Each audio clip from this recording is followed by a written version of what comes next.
ঘরোয়া ক্রিকেটে ফিরল ঈশান কিষান। শুধু ফিরলই নয়, ঝড়ের সঙ্গে কিন্তু ব্যাটিং করে প্রতিপক্ষকে প্রায় দুর্মুষ করে দিল কিন্তু এক হাতে একের পর এক ছয় আসছে পরে গ্যালারিতে। তার থেকেও বড় কথা, যাকে নষ্ট প্রতিভা বলা ছিল তিনিই প্রমাণ করলেন ক্রিকেটে এখনো অনেক কিছু দেওয়া বাকি। ঝাড়খণ্ডের হয়ে এই মৌসুমে প্রথমবার নামলেন তিনি। আশ্চর্য একটি দিন, তাকে ছাড়া আর কোনো আলোচনাই নেই। হবে না কেন? ঈশান কিষান ফিরলেন যে, শুধুই ফেরেননি, একেবারে সেঞ্চুরি দিয়ে বাঁধলেন একটি দুর্দান্ত ম্যাচ।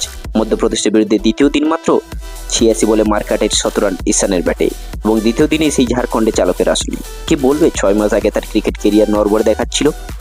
শৃঙ্খলা ভঙ্গের জোরে বোর্ডের বার্ষিক চুক্তি থেকে বাদ পড়েছিলেন তিনি। তখন করছিলেন রাহুল দ্রাবিড়, পরামর্শ দিয়েছিলেন ঘরোয়া ক্রিকেটে খেলে নিজেকে প্রমাণ করতে হবে। কিন্তু ঈশান তখন রাহুলের পরামর্শ পরোয়াই করেননি। বোর্ডকে না জানিয়ে ছুটি কাটাতে চলে যান বিদেশে। তারপর হঠাৎই নিখোঁজ হয়ে যান। আইপিএলের আগে আবার নজরে পড়েছিল ঈশান কিষান। হার্দিক পান্ডিয়ার সঙ্গে ট্রেনিংয়ে দেখা গিয়েছিল তাকে। তখন থেকেই একটা প্রশ্ন ঘুরছিল, ভারতীয় ক্রিকেটের যে ছেলেটিকে টি-20 ফরম্যাটের বিস্ফোরক ব্যাটার হিসেবে ধরা হয়, মুম্বাই ইন্ডিয়ান্সের হয়ে ওপেন করতে নেমে যার একাধিক বিস্ফোরক ইনিংস রয়েছে, সেই তিনিই কি সময়ের আগে ক্রিকেট থেকে সরে যাবেন? বুচিবাবু টুর্নামেন্টে তৃতীয় দিন 225 রানে অল আউট হয়ে যায় মধ্যপ্রদেশ। 26 বছর বয়সী ঈশান কিষান প্রথমে 61 বলে হাফ সেঞ্চুরি করেন।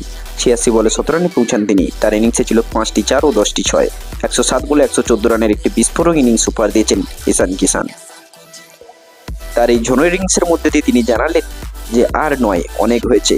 খুবই তাড়াতাড়ি ফিরছেন জাতীয় দলে, আর সম্মানের সঙ্গে জাতীয় দলে জায়গা করে নিতে চান ঈশান কিষান। বন্ধুরা, আপনাদের মতামত কি? ঈশান কিষান কি আবারও জাতীয় দলে ফিরবে না ফিরবে না? অবশ্যই কিন্তু কমেন্ট করে জানান। আর চ্যানেলটিকে সাবস্ক্রাইব করে রাখুন ক্রিকেট বিশ্বের সমস্ত খবর সবার আগে পাওয়ার জন্য।